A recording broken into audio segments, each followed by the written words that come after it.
Top 10 news नंतर आता बातम्या सविस्तर पाहूया। नाशिकच्या राजकारणामध्ये सध्या मोठी घडामोड पाहायला मिळते। नाशिकमध्ये भाजपनं एकाच वेळी काँग्रेस, शिवसेना आणि मनसेला जोरदार धक्का दिला।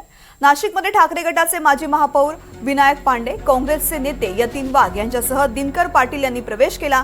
मात्र त्यांच्या पक्षप्रवेशाला भाजपच्या आमदार देवयानी फरांदेंसह स्थानिक पदाधिकाऱ्यांकडून विरोध करण्यात आला। पक्षप्रवेशाआधी कार्यकर्त्यांनी मोठा गोंधळ घातला होता। एकीकडे नाशिकमध्ये मेगा भरती सुरू होती, मात्र या मेगा भरतीच्या आधीच निष्ठावंत कार्यकर्त्यांनी गिरीश महाजन यांच्या समोरच गोंधळ घातलेला होता। या पक्षप्रवेशाला तीव्र विरोध करण्यात आलेला होता। देवयानी फरांदे यांनी सुद्धा या पक्षप्रवेशाला विरोध करत या ठिकाणी उपस्थिती लावली नाही आणि कार्यकर्ते सुद्धा आक्रमक झाल्याचं पाहायला मिळालेलं होतं आणि त्यानंतर कार्यकर्त्यांना शांत करून गिरीश महाजन यांनी पक्षप्रवेश करून घेतला।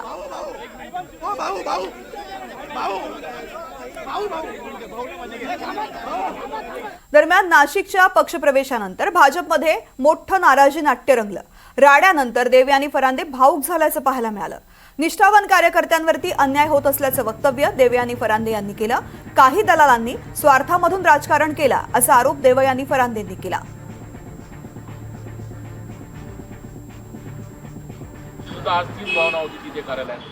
नाही, गहिवरून येण्याचं कारण महत्त्वाचं म्हणजे मी एक अतिशय सामान्य कार्यकर्ती आहे आणि माझ्या डोळ्यासमोर जर कार्यकर्त्यांना बळी दिला जात असेल तर हे काही बरोबर मला वाटलं नाही। जे आज पक्षामध्ये आलेले आहेत, पक्षाची वरिष्ठ पदाधिकारी म्हणून मी त्यांचं स्वागत करते आणि काही दलाल आणि ज्यांचा काही स्वार्थ की आपल्याच घरात काही तिकीटं मिळावी या स्वार्थातून या सगळ्या विषयाचं राजकारण झालेलं आहे। कार्यकर्त्यांचा विरोध झुगारून विनायक पांडे, यतीन वाघ, शाहू खैरे यांच्यासह 5 नेत्यांना भारतीय जनता पार्टीमध्ये प्रवेश दिला गेलाय। कार्यालयाबाहेर मोठा गोंधळ सुद्धा सुरू असताना नाशिकमध्ये मंत्री गिरीश महाजन यांच्या उपस्थितीमध्ये हा पक्षप्रवेश झाला। दरम्यान गिरीश महाजन यांच्यावरती मी नाराज नाही असं फरांदेंनी स्पष्ट केलंय। त्यावेळी सुद्धा खूप कौतुक आपल्या कुंभाचं झालं होतं, जगभर झालं होतं। आम्हाला 8 दिवस बोस्टनला त्या ठिकाणी कसा कुंभ केला, क्राऊड मॅनेजमेंट कसं केलं, त्यासाठी आम्हाला त्या ठिकाणी बोलवलं होतं मोठ्या युनिव्हर्सिटीमध्ये।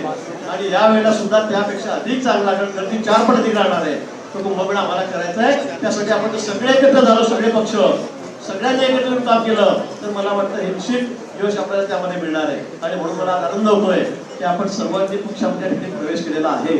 जुन्या कार्यकर्त्यांना मी सांगणार, तुम्ही काळजी करू नका, तुम्ही अजिबात काळजी करू नका। तुमची सुद्धा तुम्ही गिरीश महाजनांसोबत काही आपली चर्चा झाली या सगळ्या? मी गिरीश महाजन साहेबांवरती अजिबात नाराज नाही। त्यांना चुकीच्या पद्धतीने ब्रीफ केलं गेलेलं आहे। पक्षाच्या दृष्टिकोनातून प्रवेश होतो, पक्ष मोठा होतो, परंतु पक्ष मोठा होत असताना निष्ठावंतांवरती अन्याय व्हायला नाही पाहिजे, एवढीच भूमिका मी मांडत होते। आणि मी परत सांगते की आलेल्या सर्वांचं मी मनापासून स्वागत करते आणि परंतु वरिष्ठांच्याकडे मी कार्यकर्त्यांची भूमिका हे निश्चित स्वरूपामध्ये पोहोचवेल। दरम्यान विकास डोळ्यावर समोर ठेवत आज भाजपमध्ये प्रवेश केल्याची प्रतिक्रिया यतीन वाघ यांनी दिली आहे। त्यांच्याशी बातचीत केली आहे आमचे प्रतिनिधी प्रांजल कुलकर्णी यांनी। माजी महापौर, जे खरं तर मनसेच्या काळामध्ये महापौर होते, पहिले महापौर होते, त्यांनी आज भाजपमध्ये प्रवेश केला आहे। महाराज अखेर आज भाजपमध्ये प्रवेश केला आहे, का निर्णय घेतला भाजपने?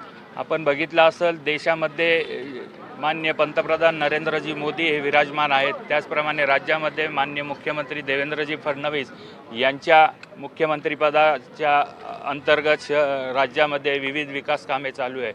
त्याचप्रमाणे नाशिकमध्ये जो सिंहस्थ कुंभमेळा 2026-27मध्ये आहे, त्या सिंहस्थ कुंभमेळ्याचे नियोजन जे चालू आहे, ते नियोजनामध्ये शहराच्या दृष्टीने कायमस्वरूपी अशी उपलब्धी होईल असे विकास कामं होणे गरजेचे आहे। आपल्याला ज्ञात असेल की 2012 ते 14मध्ये मी या शहराचा महापौर असताना तत्कालीन सिंहस्थाचं नियोजन माझ्या कार्यकाळात झालेलं होतं। तो अनुभव गाठीशी धरता त्यावेळेस जे विकास कामं केले होते, मग त्यात रिंग रोड असतील, सुशोभीकरणाचे कामं असतील किंवा इतर जे कामं आहेत, त्याचं कायमस्वरूपी शहराला उपलब्धी झालेली होती। त्याच धर्तीवरती आता जे काही कामं माननीय गिरीश महाजन साहेब यांच्या मार्गदर्शनाखाली सिंहस्थाच्या अनुषंगाने घेत आहेत, त्यामध्ये त्यांचा अंतर्भाव व्हावा हा हेतू होता। त्याच दृष्टीने आजचा हा पक्षप्रवेश होता. बघत आहोत का विकासाच्या दृष्टीने आम्ही हा पक्ष प्रवेश केलेला आहे असं त्यांनी म्हटलेलं आहे. तर याच पक्षप्रवेशावरती खासदार संजय राऊत यांनी टीका केली आहे. जे सोडून गेले ते भटकेच होते असं संजय राऊत म्हणाले. गिरीश महाजन स्वतःला बाहुबली समजतात. खासदार संजय राऊत यांनी अशी टीका केली आहे.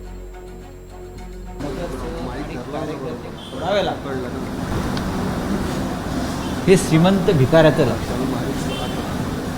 श्रीमंत भिकारी आणि श्रीमंत जेव्हा भिकारी होतो तेव्हा तो अत्यंत लाचर आणि लोचटपणे वागतो. पहा ना चेहऱ्यावरचा लोचटपणा गिरीश महाजनांचा आज पाहिला. त्यांच्या पक्षातील विरोध होतो या लोकांना घ्यायला. लोक रस्त्यावर उतरले आहेत. त्यांचे लोक रस्त्यावर उतरले आहेत.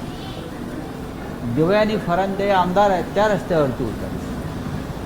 त्याच्या आधी सीमा हिरे रस्त्यावर उतरला होता. तरीही कुणालाही न जुमानता हे लोक इतर पक्षातल्या कार्यकर्त्यांना तोडून विकत घेतात. हे महाराष्ट्राच्या परंपरेला काळीमा फासणार होते.